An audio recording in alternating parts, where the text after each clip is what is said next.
ধন্যবাদ। তাই বলে ছাত্রীদের না কিন্তু। ঠিক আছে। এই 2 জায়গা ডিম বললে তো, এই মুজিবর 2 জায়গা বললে না একটা নিয়ে যাবো আমি নিয়ে যাবো।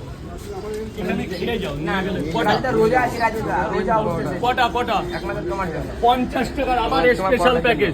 রোজা নিয়ে পরোটা নিয়ে যাবো হ্যাঁ, রোজা রেখে পরোটা খাবে একমাত্র রাজুদার জন্যই দাদা। এই রাজুদার পরোটার জন্য রমজান মাস রোজা রেখে পরোটা খাবে, রাজুদার রোজা রেখে পরোটা খাবে একদম। আরেকবার বলছি, রোজা রেখে পরোটা খাবে, ইফতার করে পরোটা খাবো।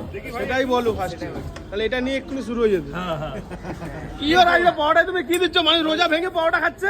ভালোবাসা, লাভ রোজা লাভ। রেখে না ভাই, ভাইরাল করো না তোরা। গ্রামের মুখ দেখাতে পারবো না। না না কিছু হবে না। তুই বল, যদি সেরা তুই তো মতো ফার্স্টেই বললি যে আমি রোজা রেখে এসেছি তোমার টানে, পরোটার টানে। এবার এখান থেকে বহরমপুর তো অনেক দূর। দাদা ও কিন্তু মনের আনন্দে বলে। হ্যাঁ হ্যাঁ হ্যাঁ, ওটা কোনো ব্যাপার। ওই জন্য তো এখন ওই জন্য ভিডিওটা কন্টিনিউ রেখেছি এখনো।